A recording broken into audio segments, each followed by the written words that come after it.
Uma boa noite e shalom a todos os queridos e amados irmãos, seguidores aqui da página Rodrigo Dias Silva, servo de Adonai.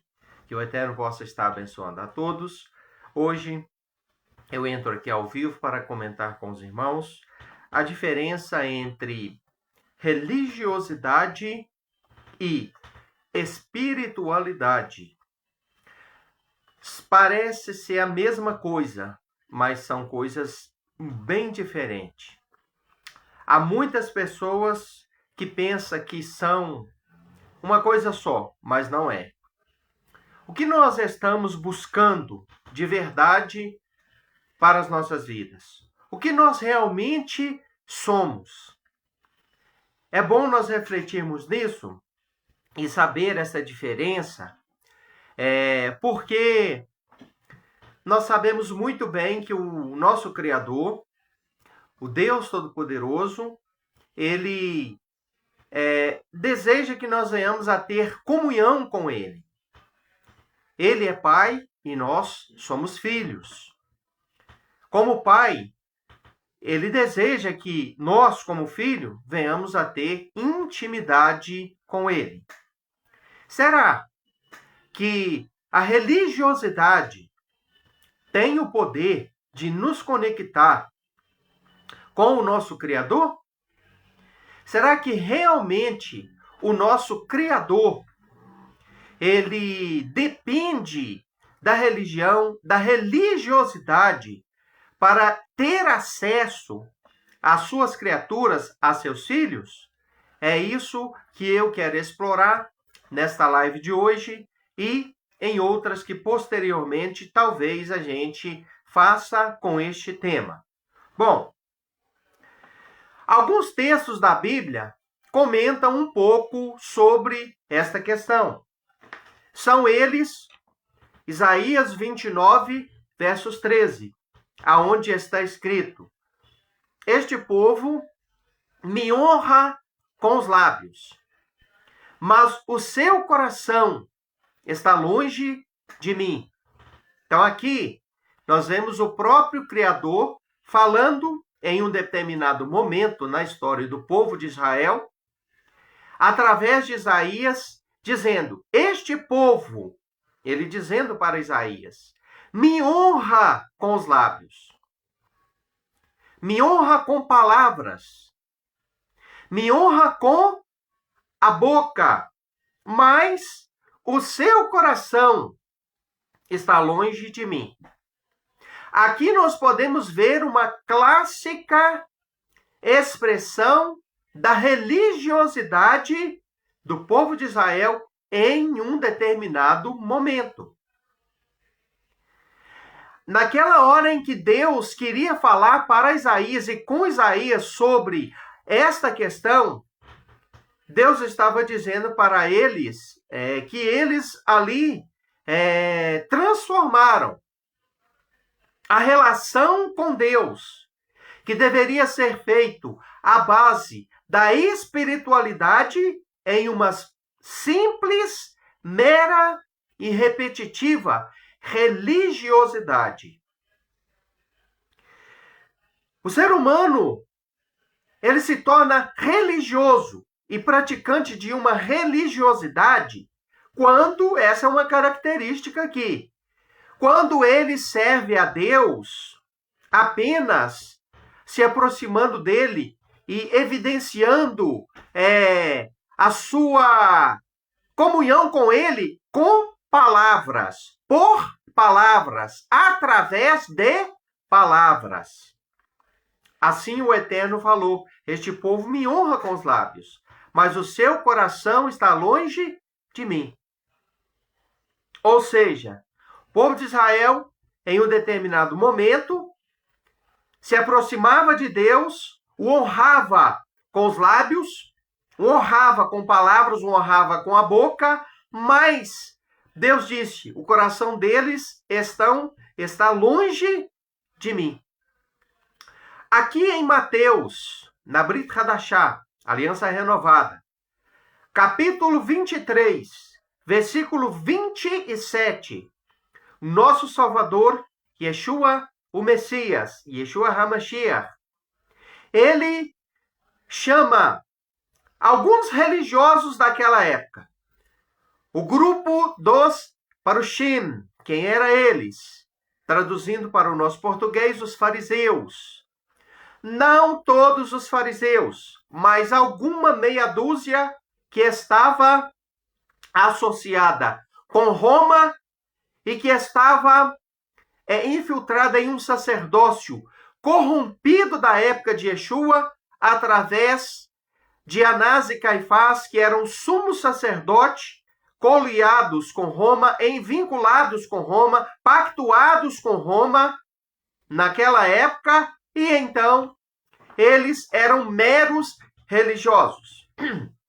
Não pense você que nosso Salvador Yeshua, ele era contra os fariseus, que ele era contra todos os fariseus. Não, ele era contra algumas atitudes de alguns fariseus. Segundo a cultura judaica, a literatura judaica, a tradição judaica, Yeshua provavelmente foi um fariseu.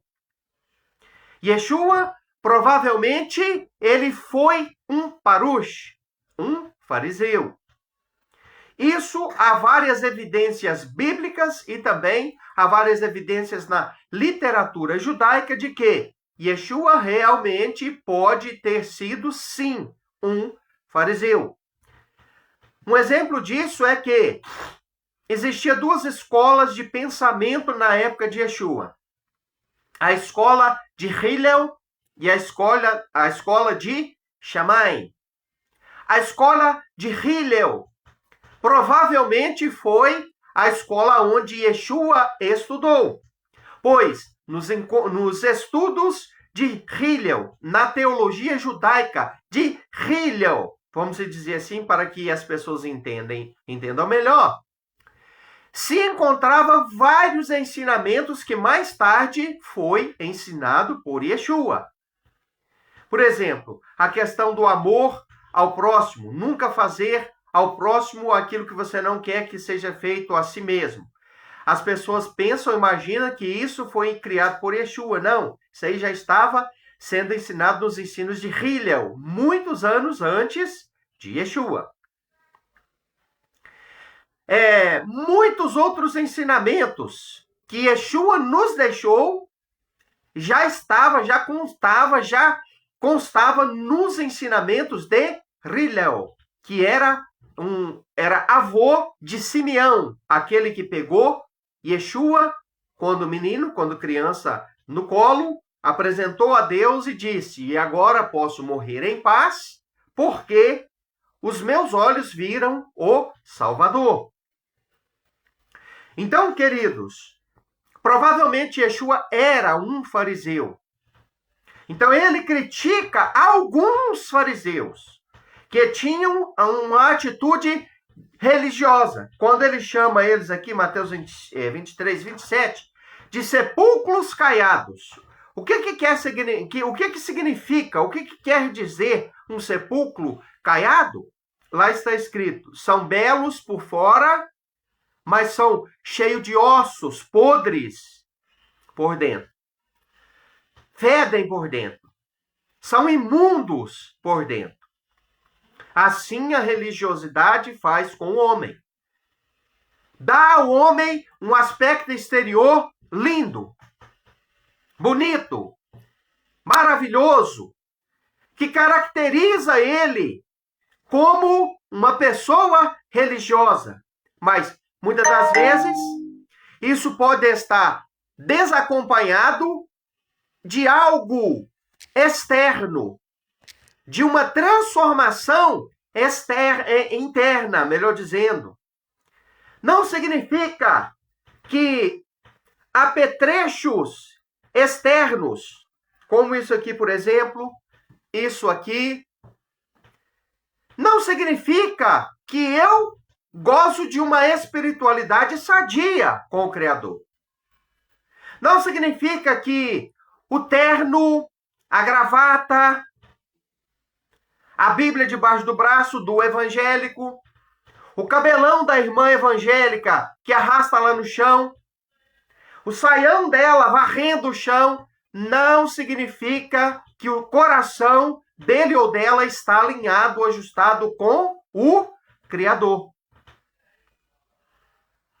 Essa beleza externa, essa beleza por fora, não quer dizer aprovação do eterno, comunhão com o eterno e espiritualidade. Alinhamento espiritual com o Criador em alguns casos e pode-se dizer que em muitos casos. Aqui então, Mateus 23, 27, Yeshua está falando sobre isso. Ele está dizendo, chamando alguns fariseus, não todos, não o grupo no geral, mas alguns em comunhão com Roma, em associação com Roma, de sepulcros caiados. Ou seja, uma aparência sem essência. Uma aparência externa desprovida de ajustamento, alinhamento interno entre aquela criatura farisaica e o Criador. João capítulo 4, versículo 23. Yeshua falou que os verdadeiros adoradores adorarão ao Pai. Como? Em espírito e em verdade. Então, se ele falou que os verdadeiros adoradores adoram ao Pai em espírito e em verdade, e ele diz que são estes que o Pai procura para si, é porque existem os falsos. Ali, se você for ver o contexto da história, João 4, você vai ver que ele estava dialogando com uma mulher samaritana. E ela estava alegando que os samaritanos são os verdadeiros adoradores de Deus. E que eles adoravam a Deus ali naquele monte.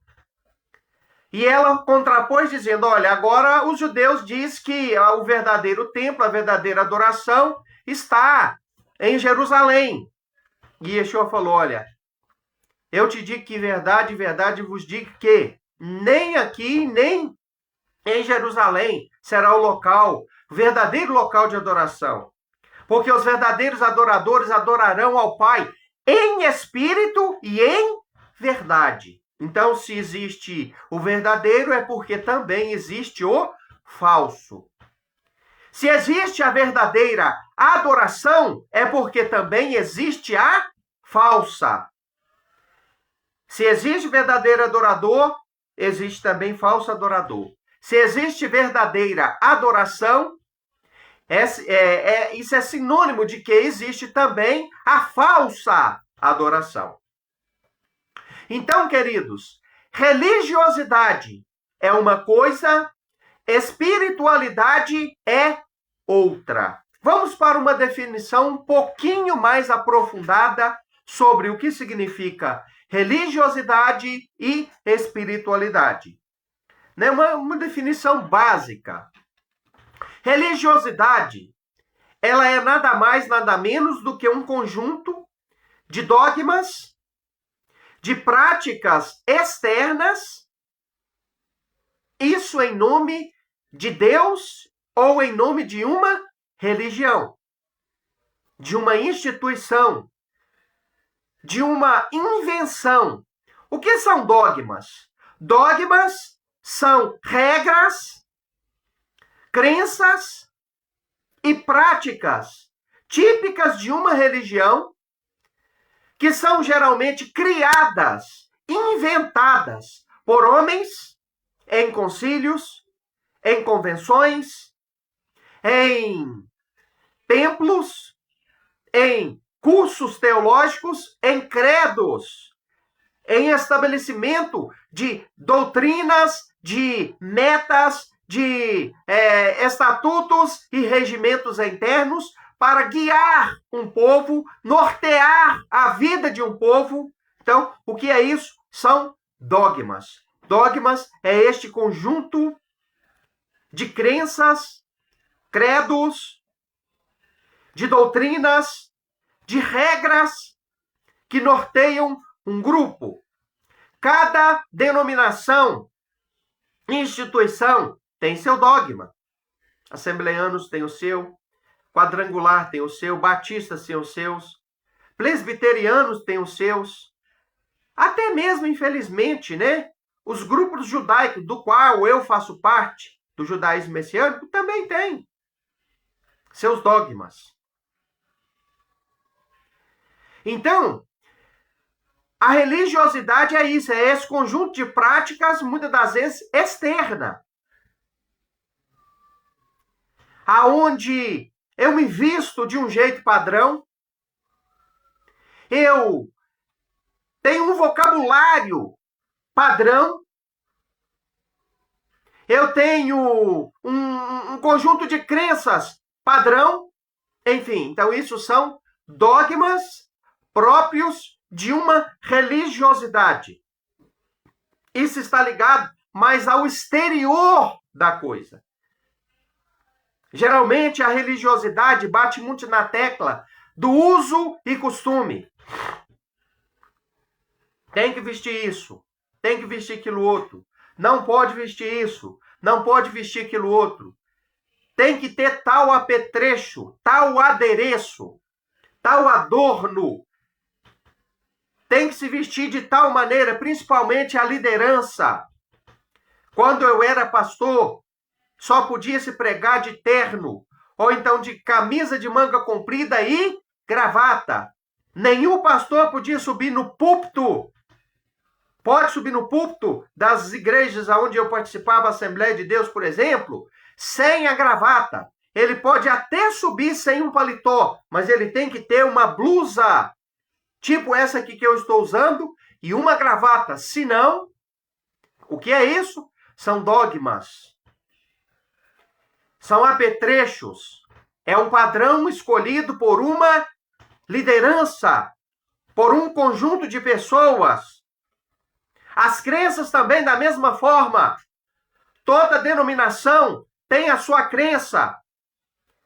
Toda denominação tem o seu RI, regimento interno. Tem o seu credo. Que pode, que não pode, que deve, que não deve, que é certo, que é errado. Qual é o costume? Qual é a tradição? Então isso tudo tem um nome. Religiosidade. Religiosidade. Então, isso está ligado muitas das vezes ao externo, a rituais, tradições e costumes ligados à fé. Cada denominação, cada igreja, cada movimento de fé tem a sua expressão religiosa, tem a sua religiosidade. Dentro dos movimentos judaicos, tem a sua religiosidade. Dentro das igrejas evangélicas, tem a sua religiosidade. O catolicismo romano é uma religiosidade só. As religiões afro-brasileiras também têm seus rituais, suas crenças, seus dogmas, suas tradições, enfim. Eu te pergunto, será que Deus realmente quer religiosidade para o ser humano? Eu não estou aqui para impor nenhum tipo de padrão de fé para ninguém. Estou aqui comentando sobre um assunto importante, te ajudando a discernir, fazendo você refletir sobre esta questão, e eu te pergunto, reflita comigo. Será que o nosso Criador deseja que o ser humano seja religioso? Que ele tenha uma religiosidade? Que ele se enverede pelo caminho da religiosidade, dos dogmas, das tradições criadas em concílios, criadas em igrejas, criada em movimentos teológicos do passado, criada em denominações, como crenças daquela denominação, e eu agora e você é obrigado a seguir isso? Será? Será que a Bíblia Sagrada impõe algum tipo de religiosidade no ser humano?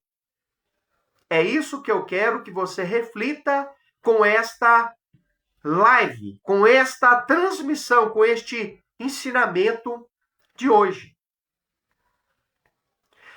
Tire as suas próprias conclusões.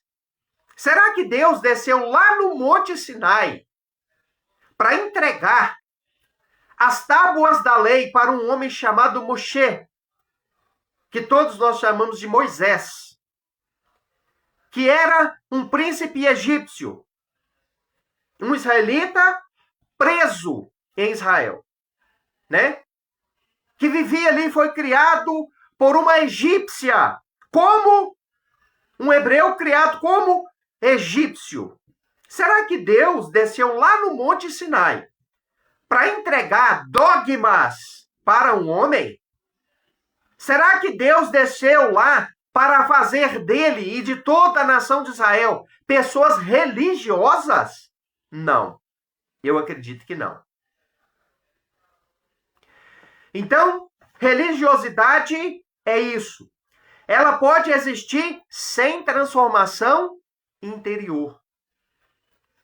Você pode pegar um indivíduo que, em determinado momento, quis servir a Deus do jeito dele, conforme a religião. Conforme as religiões ensinam. Um religioso de bom coração, mas que não tem transformação. Que tem vestes, pensamento, linguagem, comportamento exterior de religiosidade, mas o interior dessa pessoa, muitas das vezes, pode estar completamente afastado de Deus. Uma pessoa pode ter uma religiosidade grande e não existir nesta mesma pessoa transformação interna absolutamente nenhuma. Ela pode ter veste, apetrecho, adereço típico da religião, demonstrar com suas vestes ser um religioso, ser uma religiosa, ter um terno, vestir-se com terno, ir para o seu templo com o seu terno, ir com a Bíblia, né? Debaixo do braço, que é algo externo que demonstra religiosidade. Até mesmo isso aqui, ó. Eu uso isso aqui simplesmente porque eu acredito que grupos que pertencem à minha expressão de fé vai aceitar melhor minha mensagem do que se eu estiver pregando, ensinando sem isso aqui. Mas eu não dependo disso aqui para ter comunhão com meu Deus. Não é um pedaço de pano na minha cabeça que vai me fazer ter conexão com o eterno. Não, não é isso aqui. Isso aqui, infelizmente, faz parte da religiosidade das pessoas. Se você, às vezes, quiser ser aceito, ouvido, ter atenção, você tem que, às vezes, fazer como Paulo falou. Fiz-me de fraco para ganhar os fracos. Fiz-me de tolo para ganhar os tolos. Fiz-me de sábio para ganhar o sábio. Fiz de tudo um pouco para ganhar alguns. Se eu quiser ter acesso a um público, eu tenho que, muitas das vezes, adotar determinadas coisas. Mas isso aqui é simplesmente coisa de religião. Religiosidade. Baseado na Bíblia, né? Porque quando Deus falou para Moisés se aproximar dele, ele mandou ele cobrir a cabeça com o véu. Por isso que o judeu, ele cobre a cabeça quando se aproxima de Deus, né? Eu uso no momento da oração, eu uso no momento das transmissões, da pregação, do ensino, nas festividades do eterno, né? Conforme a Bíblia ensina, a gente usa também, né? Nos momentos de cerimônias, enfim. Mas isso foi transformado em religiosidade. O terno, a gravata, o cabelão da irmã, arrastando no chão, sabe? o saião arrastando no chão é coisa de religiosidade. Pode-se ter cabelão, saião, terno e tudo mais, mas está completamente com seu interior afastado de Deus, sem transformação, conforme nós vemos aqui Isaías 29:13 falar: este povo me honra com os lábios, mas o seu coração está longe de mim. Esta é a realidade.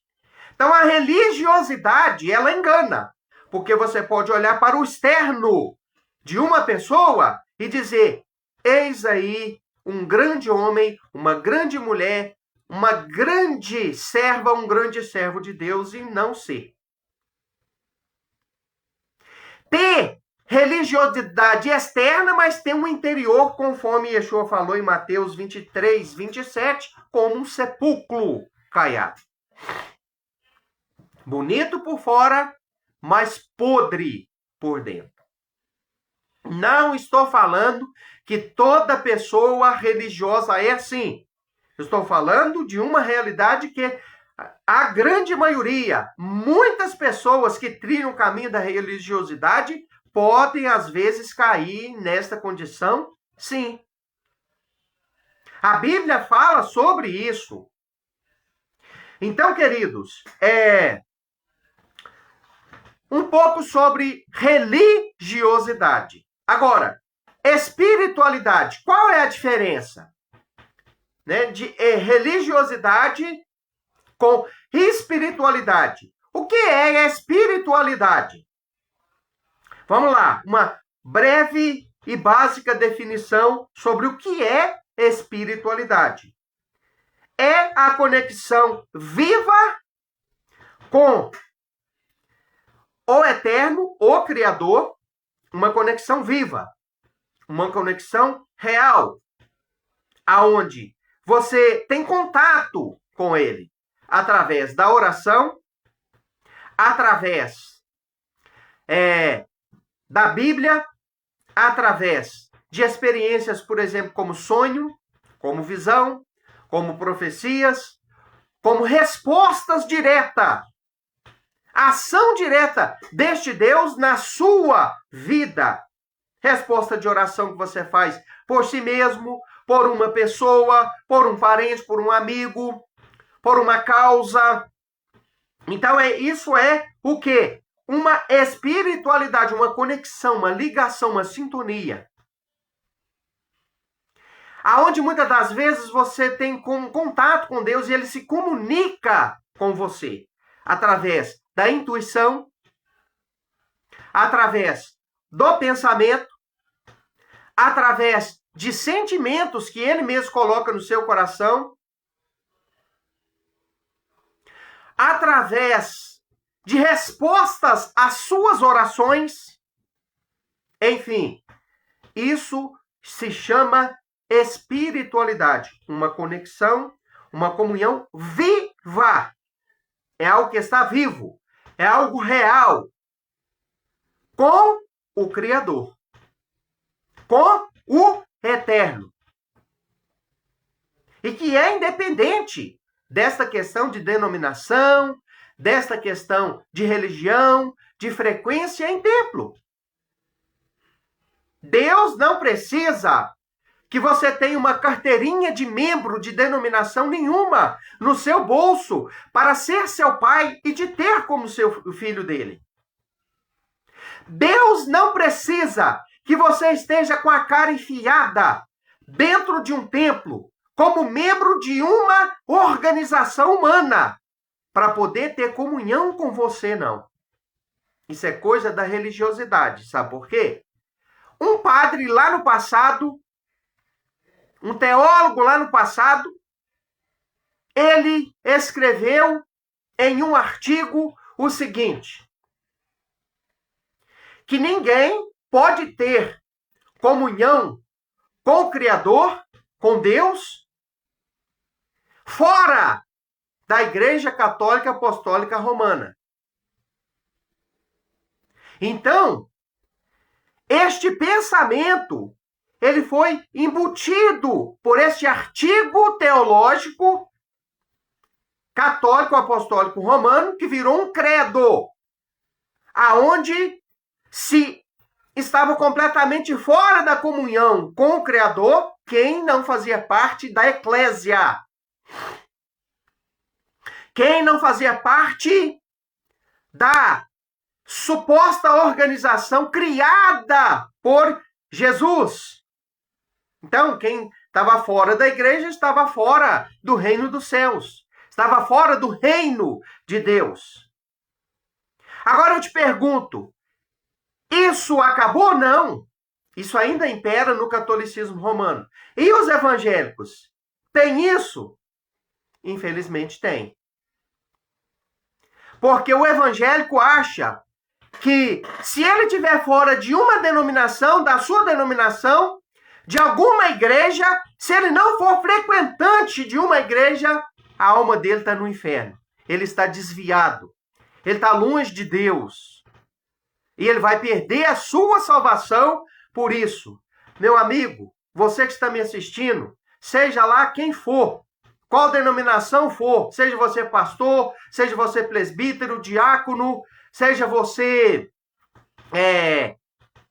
quem for, qual denominação for, da Assembleia onde eu fui, da Quadrangular onde eu fui dessas duas denominações, se você pensa assim, você está completamente errado e isso que você está pensando não é bíblico. Goste você ou não do que eu estou falando, é a mais pura realidade. Você acha que Deus precisa da sua denominação ou da denominação A, B, C, D para salvar alguém? Para ter comunhão com alguém? Conversa fiada. Deus não precisa de denominação para salvar ninguém, para ter ninguém como criatura dele, como filho dele, para levar alguém à salvação, que na realidade não é morar em nenhum espaço dimensional chamado céu, é herdar a salvação e fazer parte do grupo dos salvos quando Yeshua voltar, e que não será lá naquela dimensão que as pessoas falam que é o céu, será aqui na terra mesmo, porque o milênio vai ser aonde? O milênio, o governo de Yeshua vai ser aonde? Vai ser aqui, na terra. Olam Rabá, mundo vindouro. É isso que a Bíblia promete. A nossa verdadeira salvação é ganhar o direito de participar do Olam Rabá. É ganhar o direito de participar do mundo vindouro. E quando será inaugurado este Olam Rabá? Quando Yeshua retornar por ordem do Pai, porque sem a ordem do Pai ele não faz nada. Sem a ordem do Pai ele não volta, ele não realiza nada, ele não tem ação própria, ele é um filho unigênito do Pai, ele é o ungido do Pai, quem domina tudo e todos é o Pai. Então, quando Deus ordenar que ele retorne, que aconteça a sua segunda vinda, os mortos em Yeshua, que creram no testemunho dele e que procuraram obedecer o mandamento de Deus conforme ele obedeceu, serão ressuscitados e encontrarão com ele nos ares. E em seguida, aqueles que estão vivos serão trasladados para Jerusalém. Encontrarão com ele nos ares e ali eles reinarão com ele em Jerusalém, em Israel. O que você chama, pastor, presbítero, evangelista, teólogo, de arrebatamento, o mundo judaico, a Bíblia, dentro do seu contexto original, chama de ajuntamento, porque é isso que vai ocorrer. Yeshua, com a ordem de Deus, ele resgata os seus, tanto os mortos quanto os vivos, em uma dimensão e instantaneamente vem para se ajunta com eles ali para governar este mundo caído que precisa de um verdadeiro governo, que não é democrático, não é parlamentar, não é monárquico.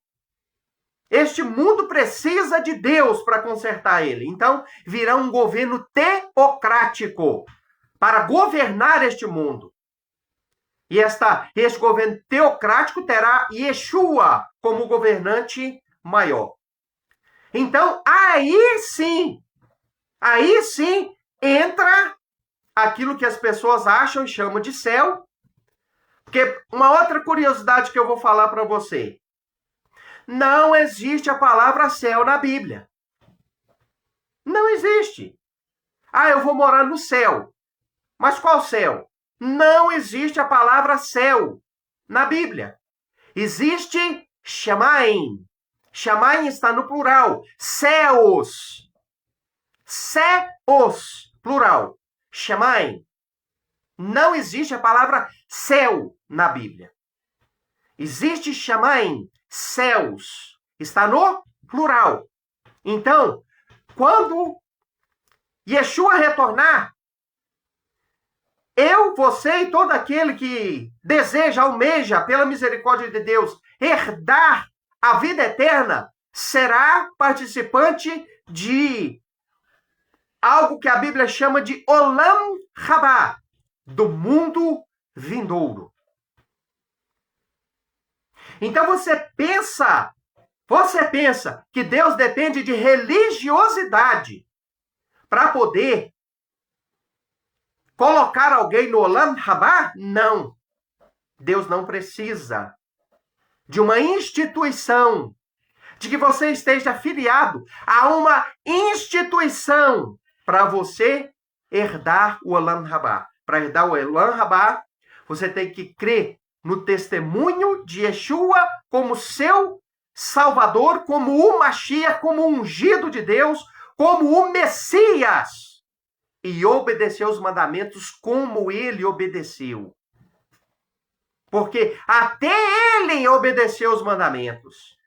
Até ele guardou os ensinos da Torá, que o próprio Pai, o próprio Deus, o próprio Criador instituiu para sempre.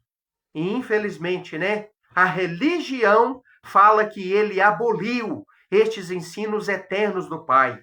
Uma das maiores blasfêmias e dos maiores erros que existe dentro da teologia das igrejas. Mentira! Ele não aboliu absolutamente nada. Ele cumpriu e ensinou-nos a cumprir absolutamente tudo o que nos cabe. É mentira. Você quer ver se é verdade ou se é mentira? É só você ler Mateus capítulo 5, versículo 16, 17 e 18. Você vai ver a boca do próprio Yeshua dizer: não pensem que vim abolir a Torá e os profetas. Não vim abolir, eu vim completar. Eu vim tornar pleno, eu vim cumprir. Então ele não aboliu absolutamente nada. Então, fechando aqui, espiritualidade é isso, é uma conexão viva com o Criador. A espiritualidade, ela é guiada pelo Ruach HaKodesh. O que significa esta palavra? Ruach, espírito. HaKodesh, do eterno. Espírito do eterno. Espírito do santo. Tem um artigo aí, tá? Ruach significa espírito. Ra é dada de Dodô. É um artigo. Ruach HaKodesh, Kadosh ou Kadosh, significa santo. Então, Ruach HaKodesh significa espírito do santo. É espírito de alguém. O que é espírito? O que é Ruach dentro da Bíblia? Ruach é nada mais, nada menos do que sopro, influência, alento divino, influência vinda do próprio Deus. Quando Deus criou Adão, era simplesmente uma massa corpórea feita da terra, Por isso que a palavra Adão, né? Adam, no original, quer dizer vermelho. Porque o homem foi feito do pó da terra vermelha. Por isso que Deus olhou para aquele ser avermelhado e deu o nome de Adam. Adam significa vermelho.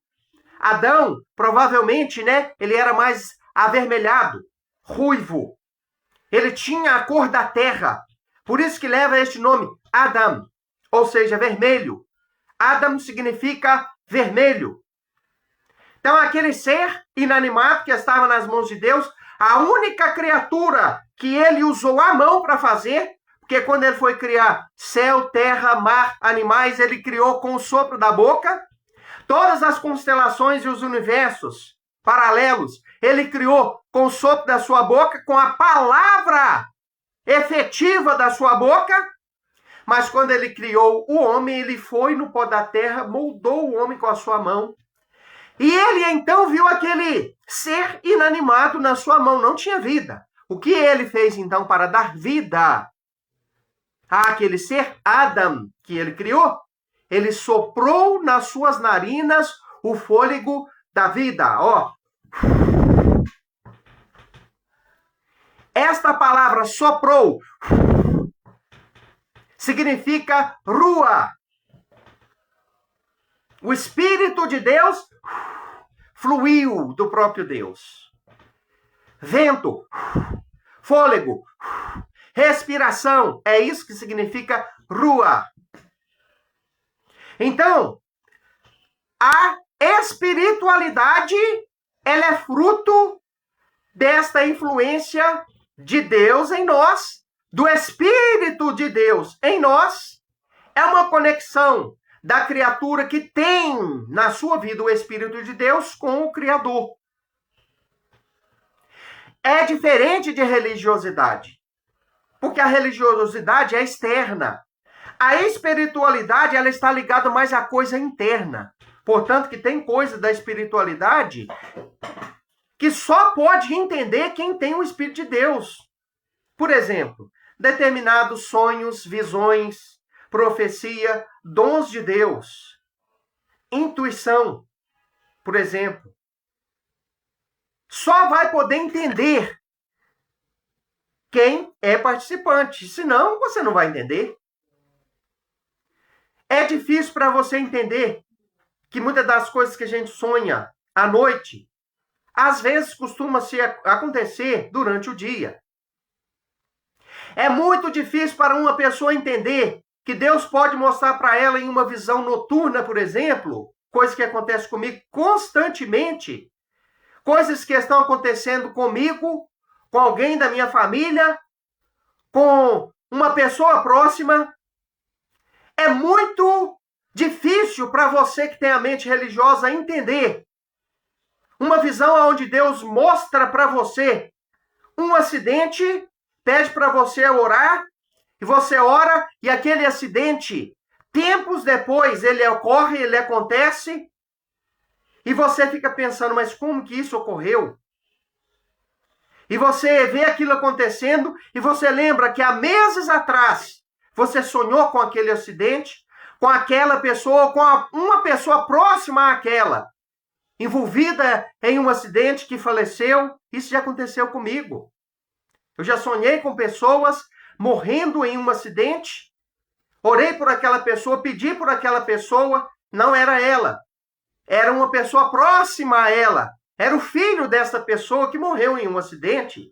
E uns 3 meses antes, mais ou menos, eu sonhei com aquela pessoa morrendo em um acidente. Então, querido, espiritualidade é uma coisa, religiosidade é outra. A espiritualidade é uma conexão com o Espírito, que liga você ao Criador, ao Eterno. O Espírito te liga, comunica com você. Você já viu os profetas? Você já viu os discípulos? Quando Deus queria comunicar alguma coisa com eles, você já leu Atos 10?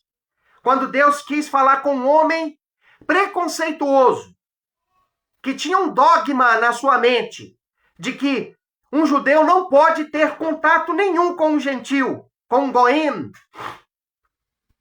O que Deus teve que fazer para quebrar esse dogma na mente religiosa daquele homem? Quem era esse homem? Pedro. Deus teve que mostrar para ele um lençol cheio de animais impuros e falar para ele: Pedro, mata e come. Ele olhou e falou: o quê? De jeito nenhum, Senhor. Como que eu vou fazer isso? Eu nunca fiz isso na minha vida. Eu nunca comi uma coisa dessa. Eu nunca comi porco. Eu nunca comi camarão. Eu nunca comi lagosta. Eu nunca comi nenhum fruto do mar. Eu nunca comi nenhum tipo de animal que não rumina, considerado impuro, que a Bíblia fala lá em Levítico 11 que não pode comer. Eu nunca fiz isso. E ele ficou pensando: mas como que pode o Criador me mandar comer isso? Lá no capítulo 10, versículo 28, ele explica o que ele entendeu, como ele foi compreender, o que ele compreendeu a respeito da visão. Ele próprio diz com a boca dele que agora sei que o Eterno não faz acepção de pessoas e que eu não devo ter como imundo aquilo que Deus santificou. Aí ele estava falando não das carnes, porque ele continuou não comendo as carnes imundas, impuras, e até hoje ninguém, né, que segue a Deus de verdade, segundo as orientações da Torá, vai comer coisas imundas. Então nem ele, nem Yeshua, nem ninguém comeu carne imunda. Deus não estava mandando ele comer carne imunda. Quando ele estava pensando naquilo, o que será que significa isso? Chega alguns soldados ali, romanos. Deus deu uma visão para ele, falou: olha, vai vir aí alguém e vai te pedir ajuda. Ele falou: tudo bem, Eterno, tudo bem, Pai.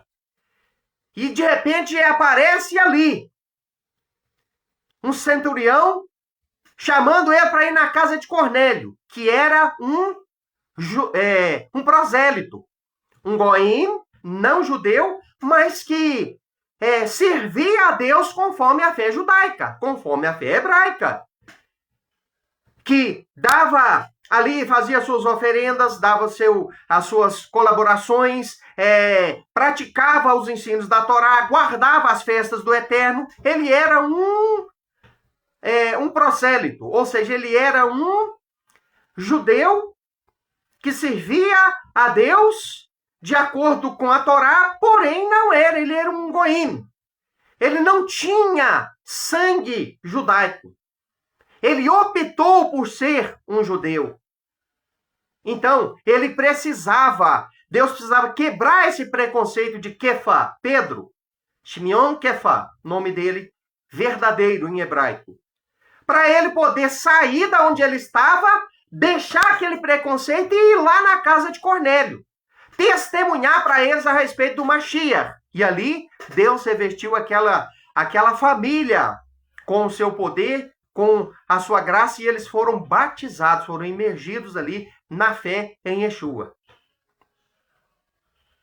Então, meus queridos, comunhão com o Eterno é fruto do Espírito. Você não pode entender estas coisas. As coisas do Espírito se entendem com as coisas do Espírito. Então, religiosidade é diferente de espiritualidade. Espiritualidade é algo mais profundo, real.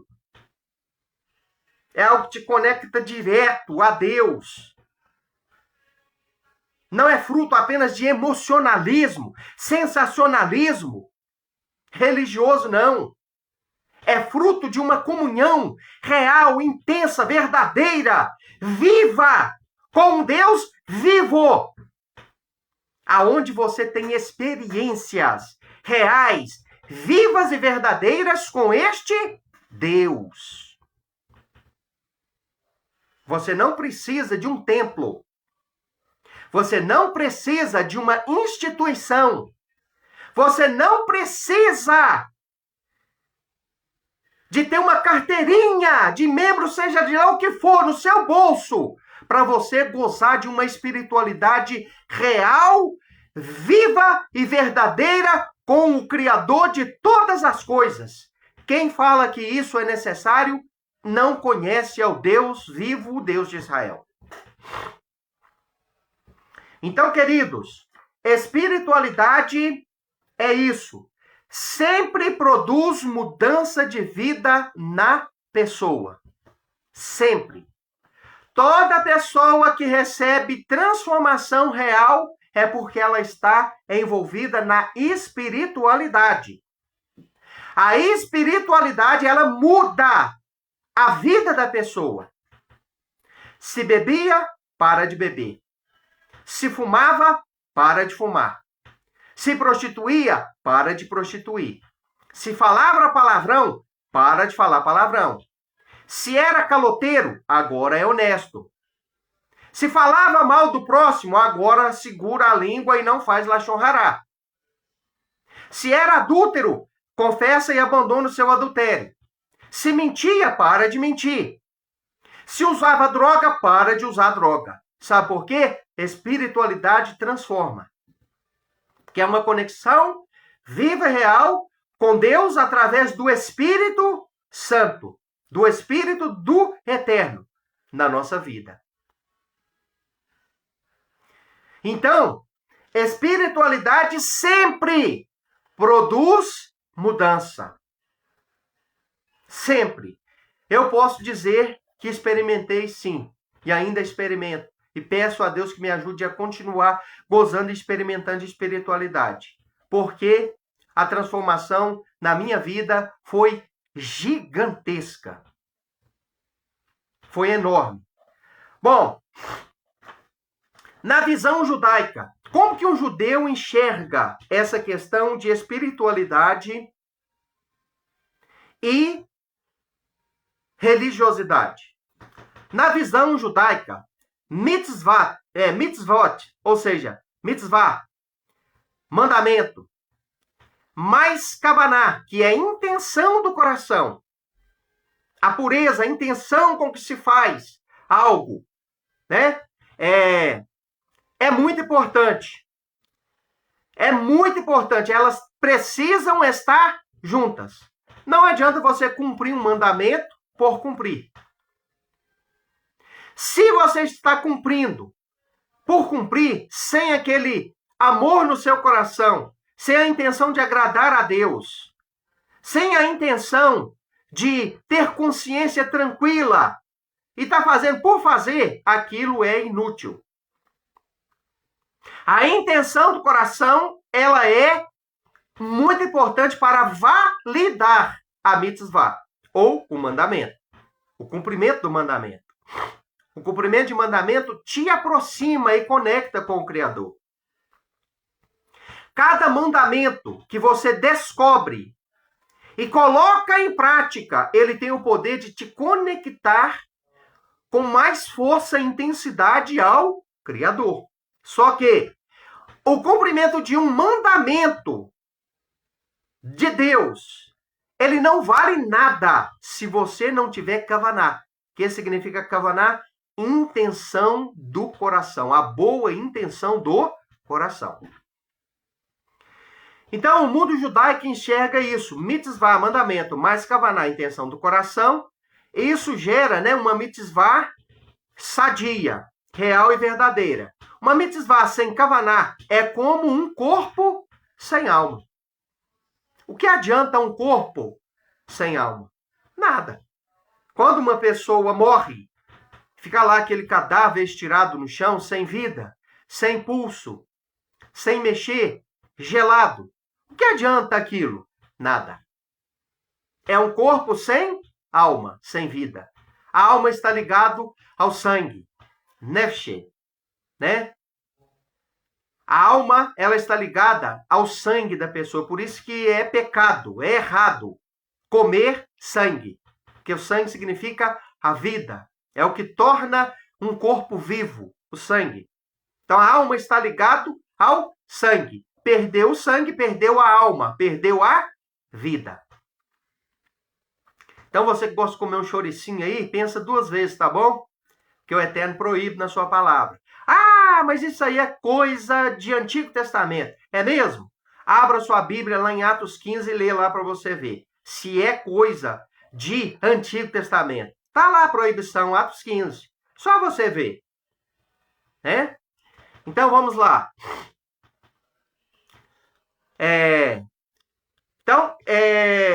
Conforme nós vemos aqui, uma mitzvah sem kavaná é como um corpo sem alma. Bom, na visão judaico-messiânica, como que nós, judeus messiânicos, é o grupo que eu faço parte, né? Enxerga essa questão de religiosidade e espiritualidade. Primeiro lugar, você tem que entender, e nós ensinamos como judeus messiânicos, que Yeshua não aboliu a Torá. Mas ensinou a vivê-la corretamente. Então ele não abandonou, aboliu os mandamentos do Pai. Abolir a Torá, meus irmãos, você que está me assistindo, é abolir os mandamentos de Deus. É por fim nas mitzvah do Eterno. Qual filho, ao nascer, ele nasce e ele cresce e agora ele estabelece regras dentro da sua própria casa, desfazendo as regras do pai. Você já viu algum filho fazer isso? Chegar na adolescência dele, na pré-adolescência, e ele falar, olha pai, olha minha família, agora quem manda aqui dentro dessa casa sou eu. Agora aqui as coisas vão funcionar do meu jeito. E o pai vira e fala assim, não filho, tá bom. Não, agora é do seu jeito mesmo. Como que você quer, filho? Não, pai. Isso que o senhor ensinou tá antiquadro, aquilo outro tá ultrapassado, agora as regras vai ser assim, assim, assim, eu vou modernizar a coisa. Você já viu isso acontecer? Eu nunca vi acontecer. As regras da família é estabelecida pelo pai. O pai dirige aquela família. O pai estabelece as normas daquela família. Ele continua e continuará sendo a autoridade constituída por Deus para a orientação em todas as áreas daquela família. Ele é o líder, segundo a Bíblia. Ele é o cabeça, segundo a palavra do Eterno. Não é o filho. O filho não tem o direito de virar para a família e falar, olha, meu pai está ultrapassado, meu pai está caduco, meu pai está com as leis dele, as regras dele estão ultrapassadas demais. Eu vou fazer as próprias leis da família agora. Nenhum filho faz isso. O verdadeiro filho vai respeitar a autoridade do pai. O verdadeiro filho vai viver de acordo com felicidade, com as regras estabelecidas pelo pai. Então, falar que Yeshua aboliu a Torá é falar que ele é um rebelde. Falar que ele é um desobediente e insubmisso. Então pensa bem, você pregador da palavra de Deus, dos púlpitos aí evangélico, pensa bem, se você vai continuar pregando que Jesus, ele aboliu a lei de Moisés, que a lei não é de Moisés. Essa é uma outra expressão extremamente errada. A lei de Moisés, Moisés não tem lei, meus irmãos. Moisés não tem instrução. Lei significa instrução, Torá. Essa palavra lei não existe. Essa expressão lei de Moisés é uma expressão pejorativa, grega romana, criada pela Septuaginta, através da tradução para a Septuaginta. Não existe isso de lei de Moisés.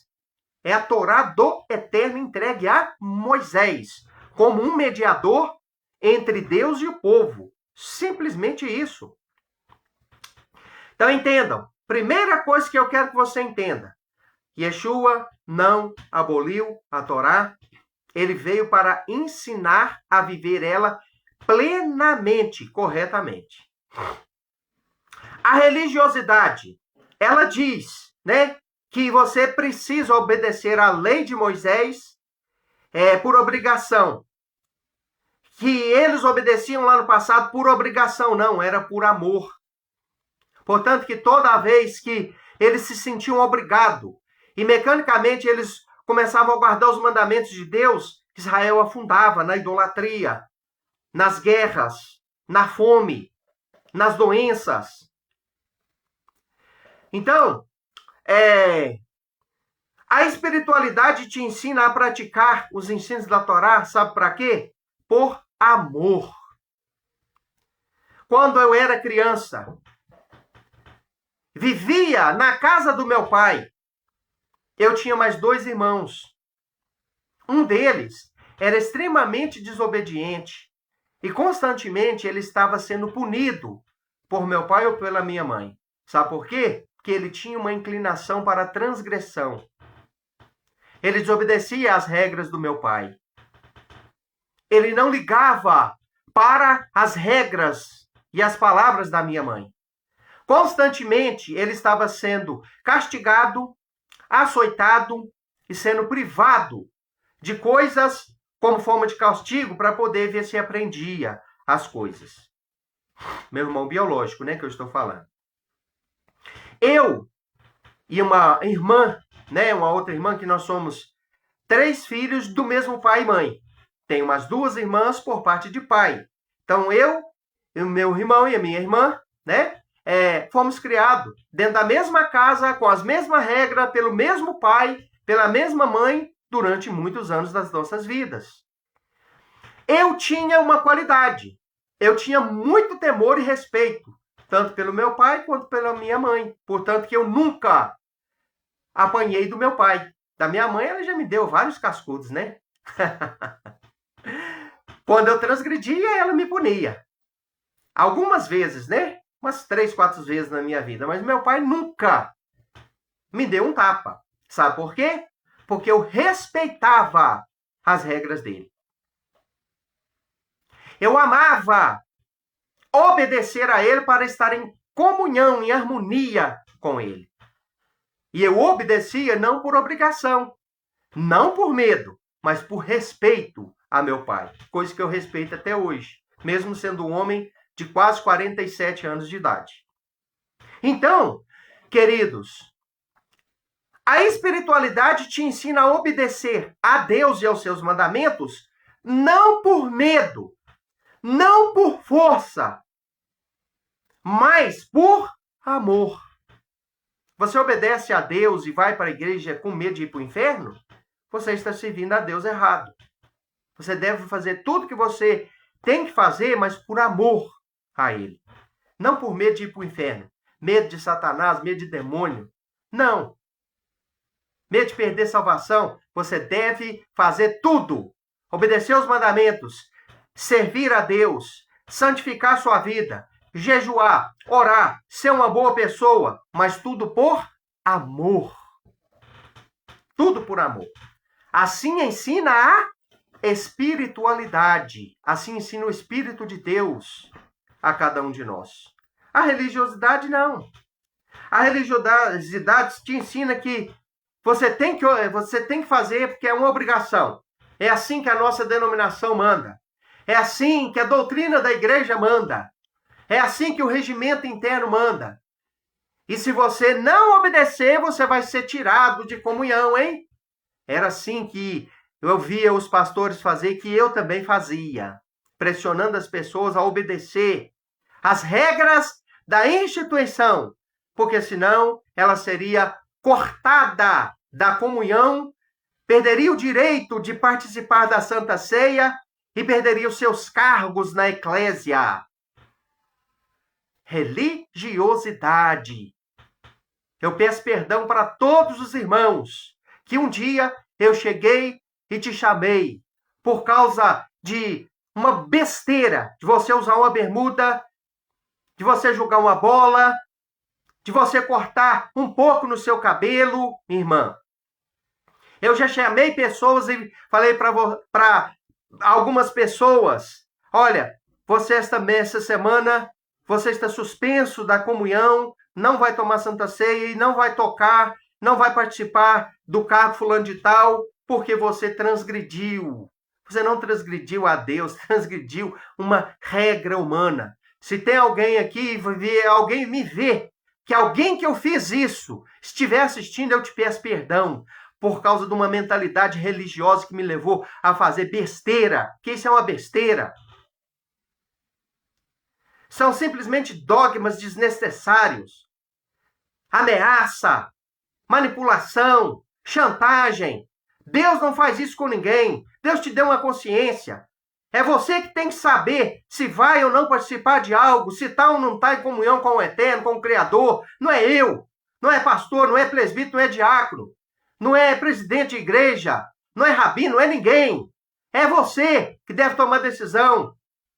Olha, eu não estou bem, não estou apto para exercer tal cargo.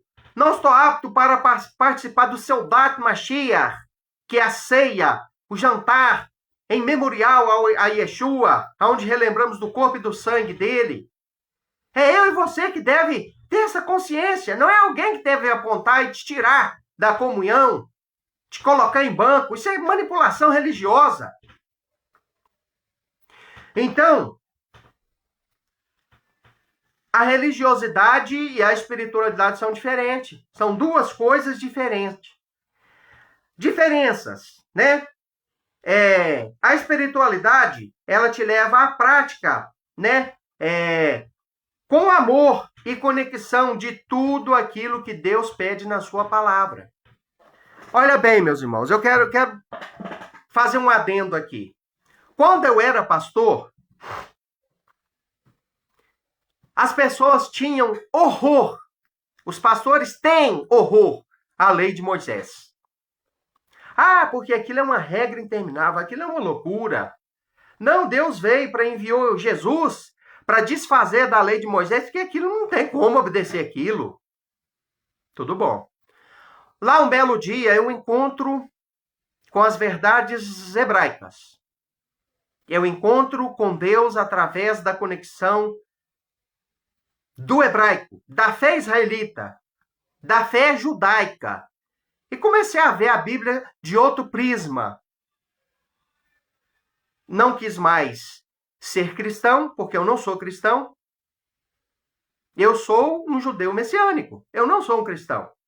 Amo os cristãos, amo a Bíblia, amo a Sagrada Escritura, amo o Novo Testamento, né, que é a Brit Hadashah, os ensinos de Yeshua. Yeshua é meu Messias, meu rabino, minha luz, meu Salvador, meu mestre.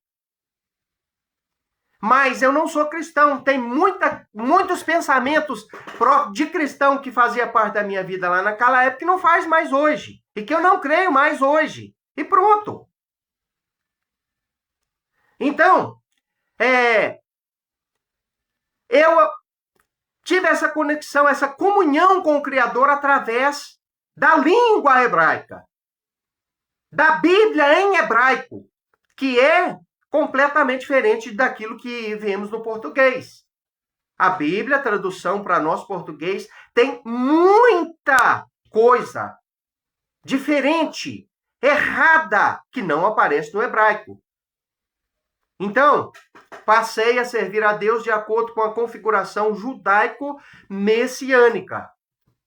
A forma judaica de servir a Deus, estabelecida por ele mesmo. Porque foi isso que ele foi entregar lá no Sinai. Sem dogmas rabínicos. Porque eu não abraço dogma rabínico também. Eu não tenho vínculo com instituição e com halahá rabínica desnecessária. Eu procuro servir a Deus de acordo com a Torá, sem a halahá rabínica, e eu procuro a servir a Deus de acordo com os ensinamentos do meu rabino, Yeshua, o Messias. Eu creio nele e aquilo que ele fez para mim é sagrado. O que ele ensina para mim é sagrado. Então, quando eu caí nessa condição, né? Eu fui obedecer e abraçar os ensinamentos de Yeshua, os ensinamentos da Torá, e passei a procurar guardar os ensinos da Torá. Eu vi uma coisa que eu quero repartir com você aqui, compartilhar com você aqui. É muito mais fácil guardar a Torá, que você tem tanto medo, chama de lei de Moisés e tem pavor, do que obedecer dogmas de uso e costume de homens, conforme eu obedecia dentro da Igreja Assembleia de Deus. Pronto, falei. É muito mais fácil. Sabe por quê? Porque os ensinos da Torá, o próprio Deus desceu do céu e entregou a Moisés e falou: olha, ensina isso para o povo. É isso que o povo, o meu povo, que eu quero que me sirva, que vai me servir, é isso que eu quero deles. A palavra Torá significa instrução. Os 10 mandamentos são o cerne, são os pilares centrais dos ensinos, das instruções da Torá. Mas tudo aquilo que está desde Gênesis até Deuteronômio faz parte da Torá, é a base. A base não é Novo Testamento, não é profeta, não é Salmo, a base é a Torá. As escrituras, elas estão construídas e desenvolvidas em cima da Torá. Então, a parte mais importante das escrituras, sem desmerecer qualquer parte das escrituras, é a Torá. E não tem conversa. Então, obedecer os ensinos da Torá. Aquilo que você acha que é os 613 preceitos, porque ninguém obedece os 613 preceitos. Nem Yeshua obedeceu. É um erro teológico muito grande. Por isso que o cristão tem medo da lei de Moisés, porque ele acha que tem 613 preceitos que ele tem que cumprir à risca, senão ele vai para o inferno. Nem Yeshua, meus irmãos, nem Yeshua obedeceu os 613. Sabe por quê?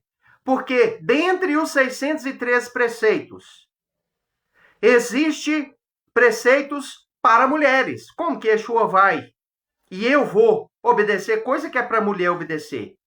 Tem regras para mulher, quando ela está no seu período de menstruação, tem mandamentos para ela.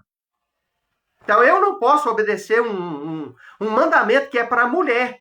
Nesse período eu não sou mulher. Como que Yeshua obedeceu preceitos que é para reis? Porque a Torá tem vários preceitos que são para reis, sendo que ele não é rei. Rei na qualidade de governante de uma nação, de um governante político. Ele não foi. A Torá existe dezenas de preceitos, desses 613, que são destinados a sacerdotes da ordem de Arão. Como que Yeshua vai obedecer os 613 e obedecer regras para sacerdote da ordem de Arão, sendo que ele não é sacerdote da ordem de Arão. A Torá também tem preceitos para pais. Como que Yeshua vai obedecer os preceitos que é para um homem que gerou um filho, sendo que ele não teve filho? Então você está entendendo que ninguém obedece os 613 preceitos por isso? Porque eu não sou sacerdote da ordem de Arão, não sou rei, não sou mulher, então não tem como eu obedecer os 613. Yeshua obedeceu aquilo que coube a ele, que competia a ele na qualidade de homem solteiro, sem filhos, que não teve pai, que não era rei, que não era sacerdote, que não era mulher. Então entenda isso, é muito mais fácil, muito mais prazeroso obedecer tudo aquilo que me compete da Torá do que obedecer regras e dogmas de denominações como eu, por 21 anos, obedeci. Eu prefiro. É muito mais fácil. Vamos lá, terminando o ensinamento de hoje.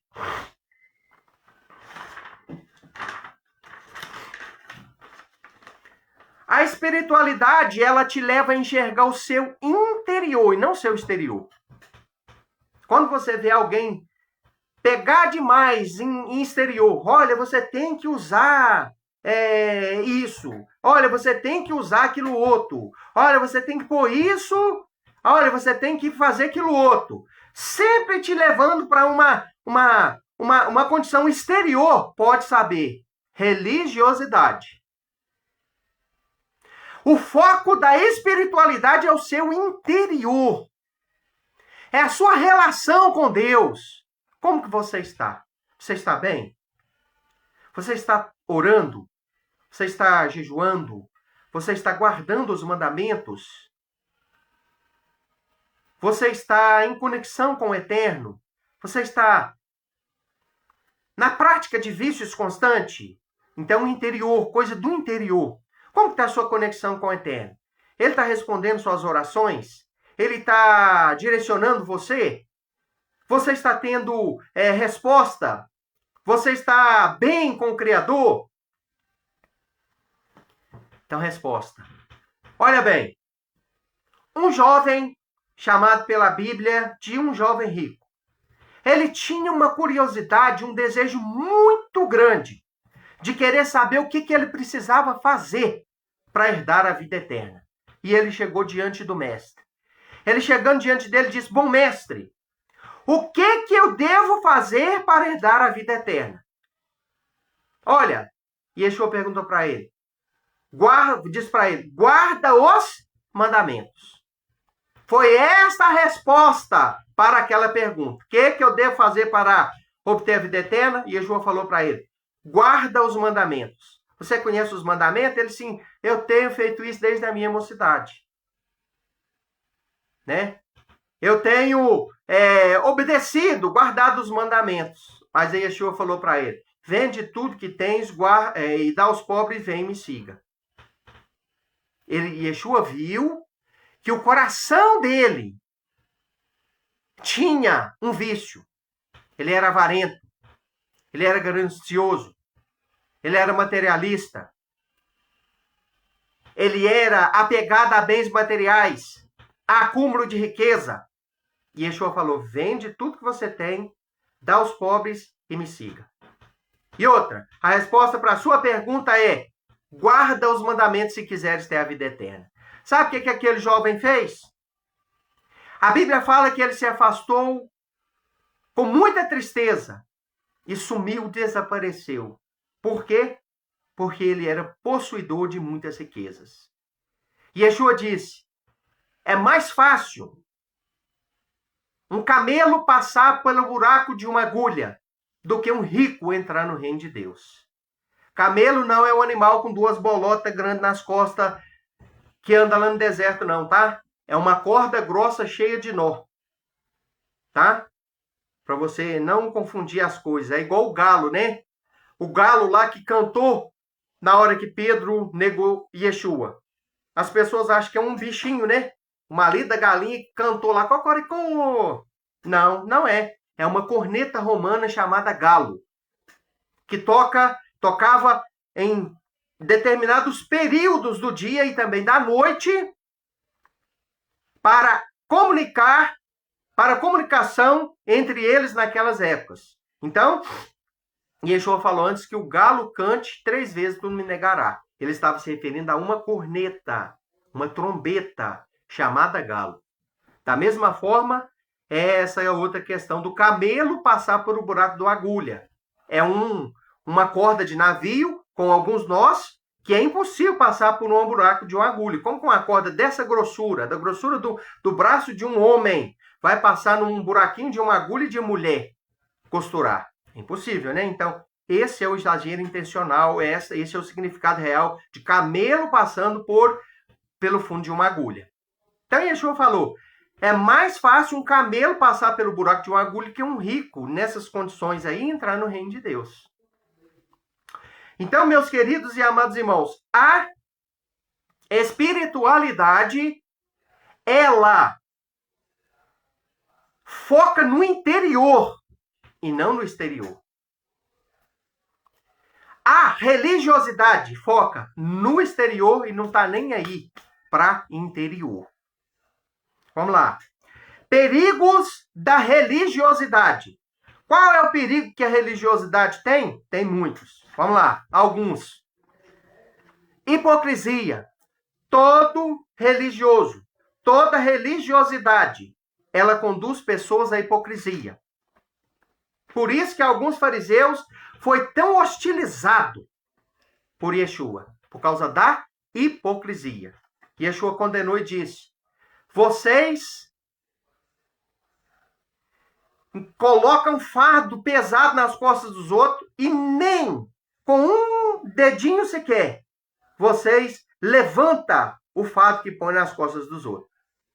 Ai de vocês, malditos escribas e fariseus, que alongam os seus filactérios, que é as franjas dos mandamentos, né, do tzitzit, para parecer religiosos, que faz cara de religioso, que vai para os lugares, que procura os melhores lugares nas assembleias, que devora a casa das viúvas. Ai de vocês hipócritas. Que Yeshua condenou e falou da religiosidade, dizendo, né, que ela conduz a pessoa à hipocrisia. Quando ela fala uma coisa e não faz. Isso é hipocrisia. Orgulho espiritual. Já viu aquele sujeito inchado? Né? Não, eu sou da denominação fulana de tal. Eu sou pertencente ao grupo fulano de tal. Religiosidade. Eu tenho orgulho de ser pentecostal. Eu tenho orgulho de ser isso e aquilo outro. Orgulho religioso, orgulho espiritual. Tem pessoas que se acham mais super-homem, super-mulher, mulher maravilha, superstar, popstar, gospel. A religiosidade te leva a isso. A espiritualidade te leva ao contrário, te leva a você se sentir o menor. Quando Deus chamava os verdadeiros profetas, eles não queriam ir. Todos eles arrumavam desculpa e sempre falavam, eu não sou capaz. Quando Deus chamou Gideão, ele falou, eu sou o menor da casa do meu pai. Mas Deus falou, você vai ser. Quando Deus chamou Jeremias, ele falou, olha, eu sou apenas uma criança. Como que eu vou falar? Deus falou, não, eu te chamei, eu estou contigo. Quando Deus chamou Isaías relutou e falou, não, eu não posso. Eu não sou capaz. Sou um homem puro. Deus falou, não, eu te purifico. Um anjo vai no altar, pega uma tenaz com uma brasa, toca nos lábios de Isaías e purifica ele. Todo chamado de Deus de verdade não quer ir. Ele recusa. Sabe por quê? Porque ele se sente pequeno. Agora, todo inchadão, sabe? Todo grandão, toda pessoa com espírito de grandeza, de orgulho espiritual, é um religioso, está infectado religiosamente, está pela religiosidade. Então, outro perigo da religiosidade, julgamento. Todo religioso gosta de julgar os outros. Gosta de apontar. Cuidado com o apontamento. Você faz assim com este dedo indicador aqui, ó, apontando para os outros, mas você esquece aqui, ó. Tem um dedo apontando para o céu, isso aqui manda você olhar para cima, ó, olha para ele. Ele é o único que pode julgar. E olha aqui, ó, olha que bonito. Enquanto tem um apontando para cima, te lembrando de Deus, te mandando olhar para cima, olhar para Deus, olhar para Ele, olhar para a palavra dele, Ele é o justo juiz. Você está apontando para o outro lá, tem 3 apontando para você, hein? Olha aqui, ó, tem 3 apontando para mim. Significa que eu devo olhar mais, prestar mais atenção em mim mesmo do que no próximo. Tem 3 indicando para olhar para si mesmo, olhar para si próprio.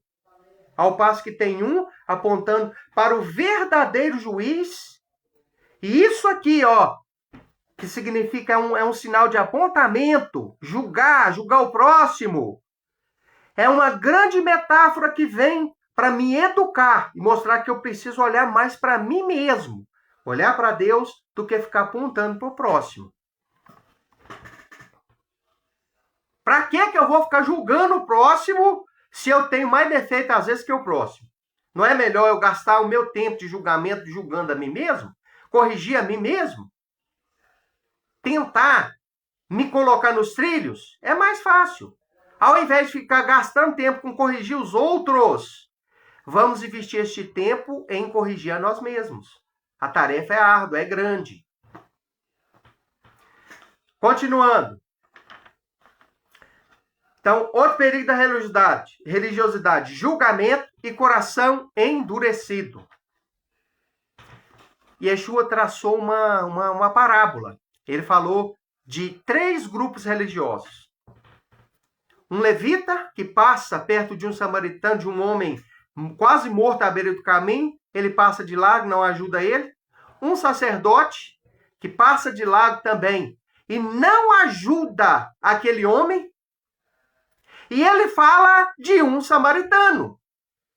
Se vocês não sabem, os samaritanos eram hostilizados na época de Yeshua, tido como escória, rejeitados, como judeus de terceira, quinta categoria.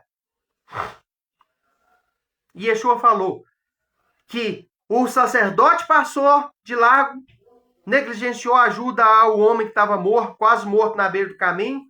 O levita também da mesma forma, mas o samaritano olhou e falou, não, vou dar uma pausa na minha viagem, pegou azeite, passou na ferida, pôs atadura, deu água ao sujeito, colocou ele no lombo do cavalo, levou até uma hospedaria, chegou lá na hospedaria e falou, olha, achei esse homem muito mal no caminho, ajuda ele, cuida das feridas dele, eu vou voltar tal dia, quando eu voltar, eu vou te pagar tudo. E lá volta aquele homem e ajuda aquele homem e aquele homem revive. E Yeshua fala então, qual dos 3 que ajudou o homem, qual dos 3, né, foi o próximo do homem? Aí ele respondeu, né? Eles tiveram que responder, lógico, foi o samaritano. Então, meus queridos, coração duro. Coração duro. Não adianta a religiosidade. Se eu não tenho um coração bom para guardar os mandamentos, para ajudar o próximo, para ser uma boa pessoa. Então, a religiosidade, ela endurece o coração. Sabe por quê? Porque você acha que cumprir aquele conjunto de dogma e externo é o suficiente. Não é. Sinto muito em te dizer, não é o suficiente. Continuando. A espiritualidade, né? Ela é diferente. Não tem perigo nela, sabe por quê? Porque ela gera fruto. Se você nunca leu Gálatas 5, a partir do versículo 21, leia. E você vai ver o que a espiritualidade faz. Ela produz fruto. Como amor, bondade, paz, benignidade, longanimidade, fé, temperança, mansidão, domínio próprio. A espiritualidade verdadeira te leva a produzir frutos. Fruto do Espírito. Aplicação. Você serve a Deus por hábito ou por amor? Por obrigação ou por amor? Pensa nisso. Quando eu era católica, apostólica, romana, eu não escolhi ser. Não era por amor. Era por obrigação. Quando eu era bebezinho, nem enxergava, já tinha alguém me tacando dentro da bacia, me moendo a minha cabeça, falando que eu era batizado em nome do Pai, do Filho e do Espírito Santo e membro da Igreja Católica. Como é que eu vou escolher servir a Deus nessas condições? Um dia eu escolhi servir ao Eterno, a Deus. Quando eu estava grande, olhei para mim, vi meus pecados e eu falei, eu tenho que dar um jeito na minha vida.